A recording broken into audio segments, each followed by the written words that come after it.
Officer নন্দাকে ধরতে এলে নন্দার পাশে ঢাল হয়ে দাঁড়ালো শিবপ্রসাদ। হ্যাঁ বন্ধুরা, এমনটাই দেখা যাবে।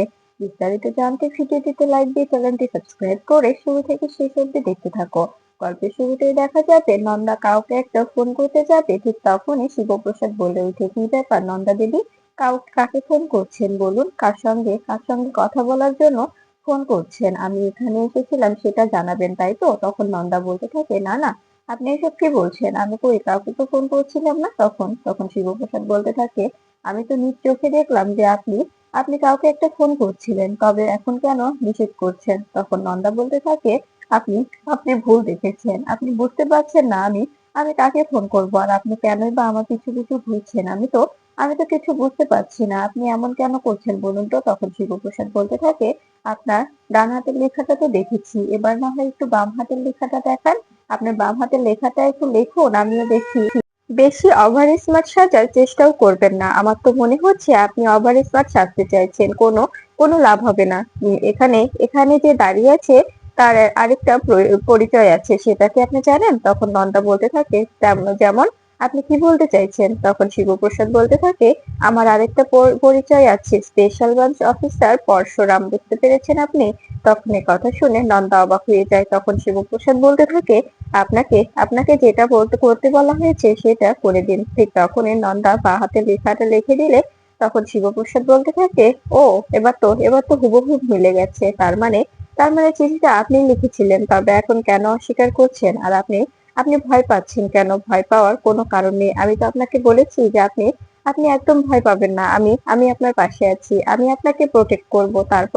তারপরেও আপনি কেন ভয় পাচ্ছেন বলুন তো? তখন নন্দা বলতে থাকে, কোথায়, আমি তো কোনো ভয় পাচ্ছি না। আমি, বিশ্বাস করুন, চিঠিটা আমি লিখিনি। তখন শিবপ্রসাদ বলতে থাকে, তবে তবে আপনার লেখা আর চিঠিটার লেখা তো হুবহু মিলে যাচ্ছে, তবে আপনি ঠিক করে লিখলেন না।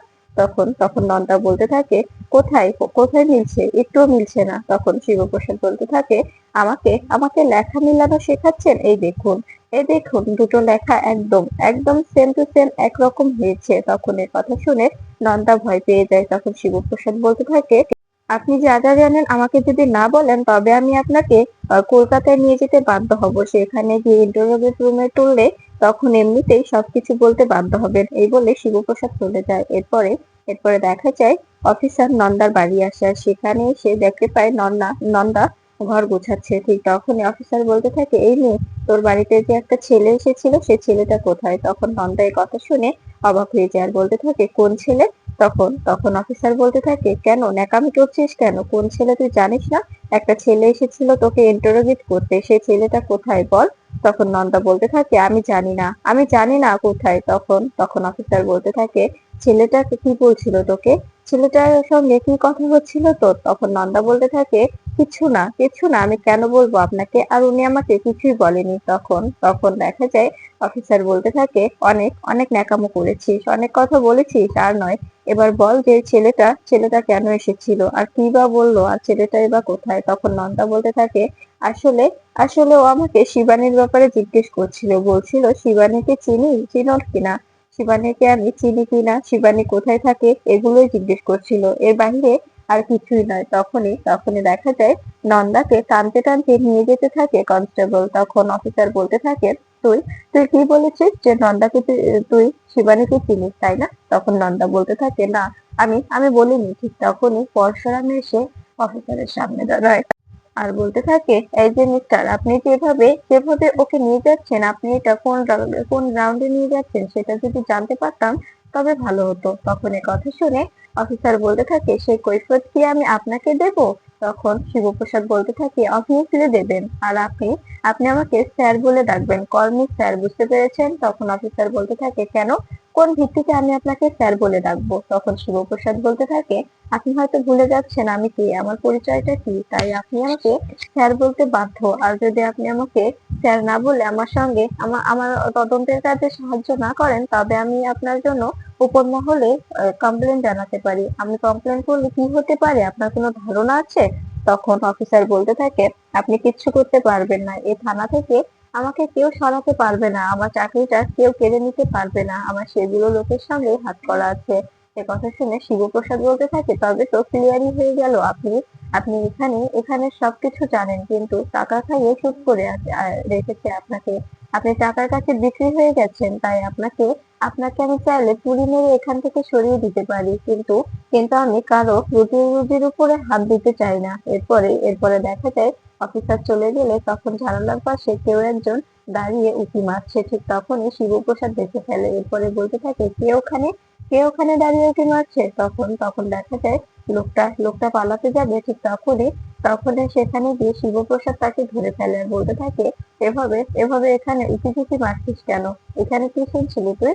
তখন নন্দা বলতে থাকে, ও আমাদের পাড়ার ভোগলদা, আসলে আসলে ও কথাও বলতে পারে না, কানও শুনতে পারে না। তখন এই কথা শুনে তখন শিবপ্রসাদ বলতে থাকে, সত্যি বলছেন আপনি শিওর যে ও কানে শুনতে পায় না, কথা বলতে পারে না? তখন নন্দা বলতে থাকে, হ্যাঁ আমি শিওর আমি ওকে অনেকদিন থেকেই দেখছি। আমি আমাদের গ্রামে যতদিন হলো আছি ততদিন হলে আমি দেখছি ওকে। ও অনেকদিন থেকে এই গ্রামে আছে। ও কথাও বলতে পারে না, কানেও শুনতে পায় না। এরপরে দেখা যায় ভোম্বল চলে গেলে তখন নন্দাকে শিবপ্রসাদ বলতে থাকে, আচ্ছা কতদিন হলো আছে? আপনি যে বললেন যতদিন হলে আপনি এসেছেন ততদিন হলে এখানে আছে, কতদিন তাও? তখন তখন নন্দা বলতে থাকে, ওই তো 10 বছরের মতো। তখন এই কথা শুনে অবাক হয়ে যায় শিবপ্রসাদ বলতে থাকে, তার মানে যেদিন যেদিন থেকে শিবানী নিখোঁজ সেদিন থেকে এই লোকটা এখানে, তাই তো? তখন নন্দা বলতে থাকে, হ্যাঁ তাই। ততদিন হলো এখানে। ঠিক তখনই তটিনী শিবপ্রসাদকে ফোন করে আর বলতে থাকে, কোথায় তুমি?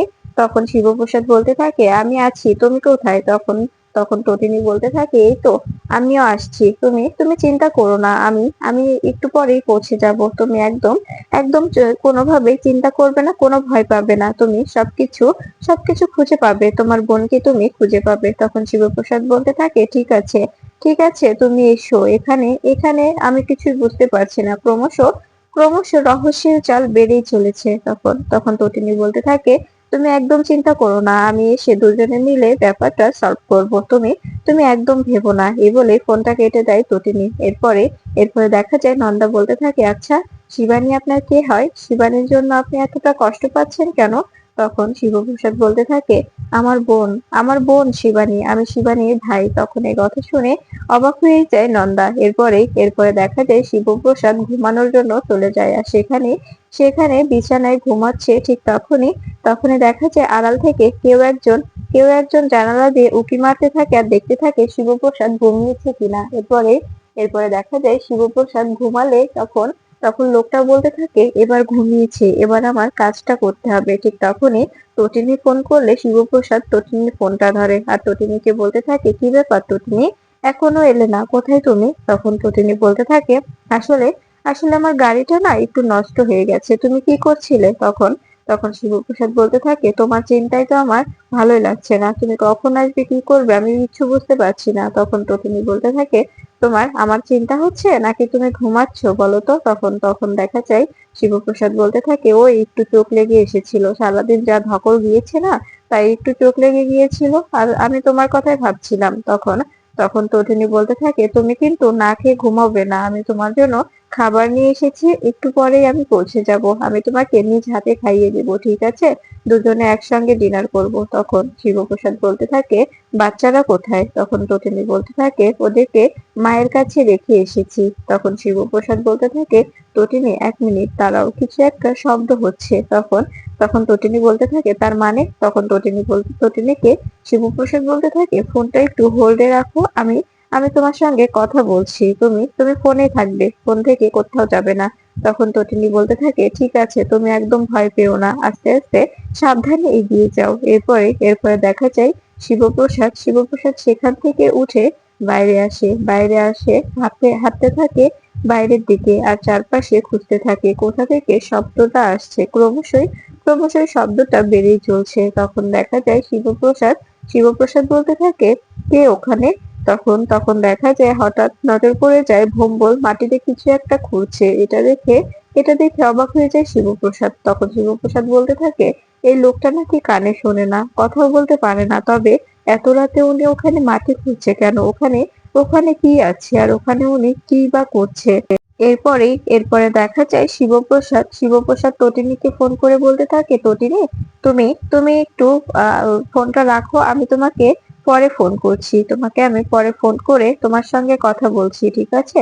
তখন তটিনী বলতে থাকে, শোনো, তুমি তুমি কিন্তু কোনো বিপদের দিকে এগিয়ে যাবে না, সাবধানে থাকবে, আমি তোমাকে বলছি, একদম সাবধানতা অবলম্বন করবে, কোনোভাবে যেন কোনো বিপদ না হয়, ঠিক আছে? তখন তখন শিবপ্রসাদ বলতে থাকে, হ্যাঁ, তুমি তুমি একদম চিন্তা করো না, আমি আমি একদম ফিট থাকবো, তোমার বরের কেউ কিচ্ছু করতে পারবে না, তোমার বর একদম একদম ঠিক থাকবে, তোমার আর তোমার বাচ্চাদের কাছে অবশ্যই পৌঁছাবে। তখন তটিনী বলতে থাকে, ঠিক আছে, তুমি তুমি এসো। এরপরে দেখা যায় ফোনটা কেটে দিয়ে শিবপ্রসাদ এসে ভম্বলের পাশে দাঁড়ায়, আর ভম্বলের কাঁধে হাত দেওয়া মাত্রই চমকে যায় ভম্বল। তখন ভম্বল মনে মনে বলতে থাকে, এই লোকটা কি করে এখানে এলো? তখন তখন দেখা যায় শিবপ্রসাদের দিকেই ওই ওই হাতে থাকা কুড়োল দিয়ে শিবপ্রসাদকে অ্যাটাক করতে যায়। ঠিক তখনই শিবপ্রসাদ লাঠিটা ধরে ফেলে আর বলতে থাকে, এই তুমি তুমি কেন ফাইট করতে এসেছো এখানে, আর এখানে মাটি বা খুঁজছিলে কেন? তখন লোকটা শিবপ্রসাদের উপর অ্যাটাক করলে শিবপ্রসাদ লোকটাকে মারতে শুরু করে, লোকটাকে বেধড়ক মারধর করে শিবপ্রসাদ। তখন তখন লোকটা লোকটা মাটিতে পড়ে যায় আর আর রাগে রাগে গজগজ করতে থাকে। ঠিক তখনই সেখানে চলে আসে নন্দা। নন্দা এসে বলতে থাকে, প্লিজ ওকে মারবেন না, ওকে মারছেন কেন?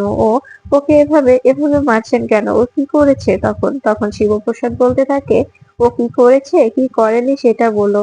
উনি উনি এত রাতে এখানে মাটি খুঁড়ছে কেন, আর এখানে এখানে মাটি খোঁড়ার মানেটা কি? তখন তখন নন্দা বলতে থাকে, ও মাঝে মধ্যে এমন করে, আর বীজ রোপণ করছিল মনে হয়। এই কথা শুনে শিবপ্রসাদ অবাক হয়ে যায় আর বলতে থাকে, এত রাতে আর বীজ রোপণ? তুমি কি আমাকে আমাকে বোকা বানাচ্ছ? তখন তখন নন্দা বলতে থাকে, আসলে সারাদিন মাঠে কাজ করে তো, সময় পাইনি হয়তো, তাই এত রাতে বীজটা রোপণ করছে। তখন তখন শিবপ্রসাদ বলতে থাকে, আমার আমার আপনাকে দেখে ক্রমশ মিস্টেরিয়াস লাগছে, আপনি আপনি একজন শিক্ষিত মেয়ে হয়ে এভাবে গ্রামে পড়ে আছেন, আপনি একজন শিক্ষিত মেয়ে হয়ে শহরে না থেকে এখানে থাকছেন, এখানে একদম গ্রামের মানুষদের মতো চলাফেরা করছেন, আবার চিঠি লিখছেন, আপনাকে দেখে আমার কেমন যেন অবাক লাগছে। এরপরে নন্দা নন্দা ভম্বলকে নিয়ে যেতে থাকলে তখন শিবপ্রসাদ বলতে থাকে, আচ্ছা দাঁড়ান, একটা কথা, আচ্ছা ভম্বল আপনার কি হয়? তখন নন্দা বলতে থাকে, কেউ না, এমনিতেই আমরা আমরা গ্রামের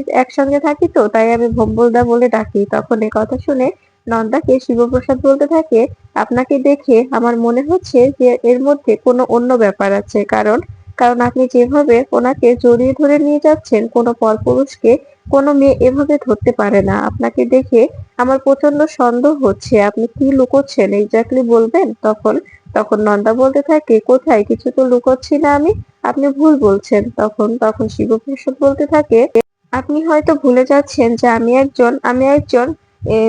একজন বড় অফিসার, আমার চোখে ফাঁকি দেওয়া এতটাও সহজ নয়, আপনাদের মধ্যে কোনো না কোনো রহস্য তো আছেই, সেই রহস্যটার ব্যাপারে আমাকে খুলে বলুন, তা না হলে কিন্তু ভালো হবে না। তখন তখন নন্দা বলতে থাকে, কই কি বলবো বলুন তো, আপনি আপনি সবসময় এভাবে কথা বলেন কেন?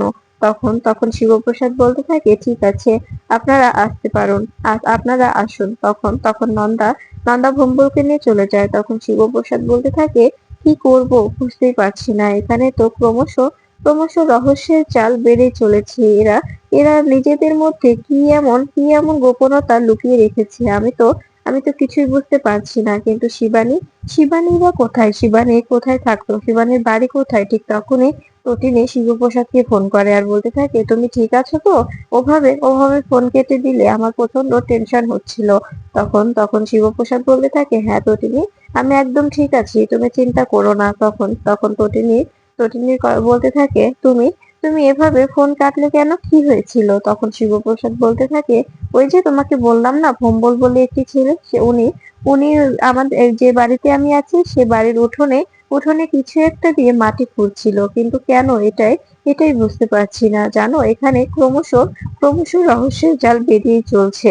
এরপরে ফোনটা কেটে দেয় তটিনী। এরপরে তেটিনী সেখানে চলে এলে শিবপ্রসাদকে খাইয়ে দিতে থাকে আর বলতে থাকে যে এই গ্রামটা অনেক সুন্দর, কিন্তু গ্রামের মানুষগুলো পুরোই অদ্ভুত। তখন শিবপ্রসাদ বলতে থাকে আমাকে একবার মেহেরপুর যেতে হবে। কথা শুনে তটিনী অবাক হয়ে যায়। তখন তটিনী বলতে থাকে কেন? তখন শিবপ্রসাদ বলতে থাকে শুনেছি শিবানী নাকি বিয়ের পরে মেহেরপুর এসে উঠিয়েছিল।